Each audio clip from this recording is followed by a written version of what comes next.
Dank u wel, meneer de voorzitter. Monsieur le Président, Monsieur le Ministre, Messieurs les ministres, Madame la Ministre, chers collègues, avec l'adoption du texte qui nous est soumis aujourd'hui au vote, c'est la touche finale qui est mise au processus de libéralisation du secteur postal. D'autres intervenants l'ont dit avant moi. Ce n'est donc pas un texte anodin, loin de là, car il va conditionner l'avenir du secteur pour les décennies qui viennent avec plusieurs questions essentielles. Quel futur pour les services postaux offerts aux citoyens? Quel futur pour le service universel? Et quel futur pour les conditions de travail dans le secteur? La libéralisation complète du secteur sera donc effective au 1er janvier prochain, le 1er janvier 2011. Il était donc essentiel, et de nombreux acteurs de terrain, dont les organisations syndicales nous l'ont rappelé ces derniers mois, il était essentiel qu'un texte vienne encadrer la libéralisation au risque de voir l'entrée de nouveaux opérateurs démanteler complètement le secteur. C'est donc in extremis que nous devrions y parvenir, étant donné les arrêtés royaux qui doivent encore être pris. Ceci dit, si on est aujourd'hui en bout de course, le processus a déjà produit des effets. Car c'est bien à la lumière de la libéralisation du secteur qu'on doit analyser les dernières années de rationalisation à la poste, aujourd'hui devenue Bipost, modernisation du tri, application de géoroute avec ses effets sur les conditions de travail des facteurs, disparition des guichets dans les quartiers et les villages remplacés par des points poste, et création aussi d'un statut précaire de facteur auxiliaire, Bipost consacrant ainsi, il faut bien le dire, le règne des petits boulots à temps partiel et mal payés. Bien sûr, Bipost doit se moderniser et prendre en compte la baisse importante depuis de nombreuses années du nombre de lettres à traiter, le courrier postal étant de plus en plus concurrencé par les possibilités nouvelles des technologies de l'information. Mais le prix à payer est lourd en termes d'emploi notamment, et ce n'est pas terminé s'il faut en croire les déclarations de M. Theiss ce matin dans la presse au sujet de la nécessité d'encore travailler sur la masse salariale. J'en reviens au texte voté ce jour. Je crois qu'il serait malhonnête de dire, Monsieur le Ministre, que le projet de loi ne cherche pas à encadrer les possibles dérives du secteur postal. En imposant une série de conditions aux nouveaux entrants, obligation de fréquence de distribution, obligation de couverture à 80% du territoire, obligation de travailler avec des salariés et non des indépendants. Je crois que le texte fait une série d'efforts, mais est-ce que cette régulation sera suffisante pour éviter que les nouveaux entrants se concentrent sur les segments rentables du marché et qu'ils capturent ainsi une partie des produits qui finançait jusqu'ici le service universel moins rentable? C'est évidemment toute la question, c'est la question de l'écrémage, comme on en parle dans la littérature. Moi, je remarque en tout cas que Bipost avait travaillé sur des scénarios d'obligation de couverture à 100% du territoire et de 3 distributions par semaine imposées aux nouveaux entrants. Le projet du gouvernement est donc en deçà des scénarios qui avait été étudié notamment par KPMG. Alors, ce scénario de 100% pour lequel nous avons déposé des amendements, est-il déraisonnable? Non.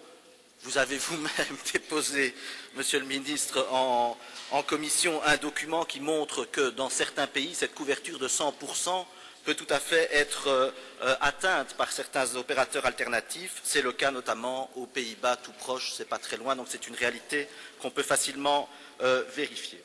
En fait, ces obligations telles qu'elles sont conçues dans le projet du gouvernement, c'est un peu la porte ouverte à ce qu'on appelle ces opérateurs end-to-end qui ciblent le courrier industriel et non urgent, distribué 2 à 3 fois par semaine. Or, c'est justement ce type de marché qui contribuait jusqu'ici grandement au chiffre d'affaires de Bipost et par là même au financement du service universel. En commission, donc, nous avons souhaité renforcer les conditions d'entrée des nouveaux opérateurs, les rapporteurs l'ont évoqué, et Ecolo Groen a déposé un amendement portant à 100% la couverture devant être assurée après 5 ans, avec un minimum de 3 distributions par semaine. Nous redéposons cet amendement en plénière parce qu'il nous semble qu'il y a derrière cette question plusieurs enjeux essentiels. J'en retiens 2 que j'ai déjà en partie évoqués. Le financement du service universel tout d'abord. C'est vrai que plutôt que de faire contribuer l'ensemble des opérateurs privés à un financement, le gouvernement a choisi un financement public du service universel. On peut le comprendre, le financement du service universel dans le secteur des télécoms, vous l'avez évoqué notamment en commission, Monsieur le Ministre, lequel est assuré par les opérateurs. Ce financement n'est pas aujourd'hui une réussite, ni dans son application, ni dans la sécurité juridique qui entoure le dispositif. Je crois d'ailleurs qu'il faudra qu'on puisse en commission se pencher sur ce débat prochainement, notamment à la lumière de la récente consultation du secteur télécom qui a été faite par l'IBPT. Il y a, je pense, là en tout cas des pistes nouvelles à explorer.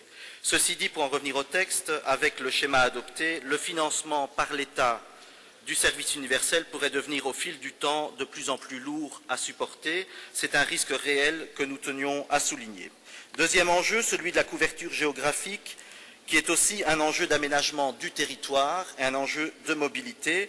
J'ai rappelé en commission la position de l'Union des villes et communes wallonnes, qui craint pour le maintien du service postal dans les régions plus rurales. C'est un élément essentiel aussi, me semble-t-il. Sur les conditions sociales, enfin, il est vrai que le projet de loi prévoit un recours obligatoire à la main-d'œuvre salariée. Cette contrainte est importante et nous la saluons, mais permettra-t-elle d'éviter le dumping social? Ne sera-t-on pas obligé, comme a dû le faire le Parlement allemand en 2007, de légiférer un jour sur le salaire minimum dans le secteur postal?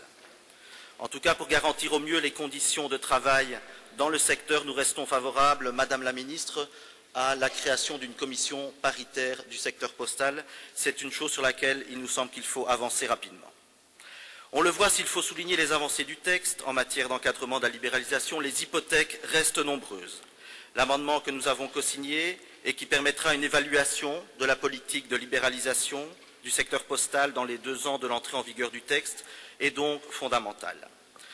En conclusion, nous avons examiné le texte avec lucidité. Lucidité car nous sommes dans un contexte européen et nous savons qu'il laisse peu de marge de manœuvre et il était essentiel qu'un texte vienne réguler la libéralisation. Mais cette libéralisation peut aussi être mal régulée et cela peut correspondre à des désastres en matière sociale, à la dégradation du service universel et à une désertification accrue des régions rurales. C'est parce que nous ne sommes pas convaincus, Monsieur le Ministre, que le texte répond à toutes ces questions que nous ne voterons pas en faveur du texte. Merci, Monsieur Valcan.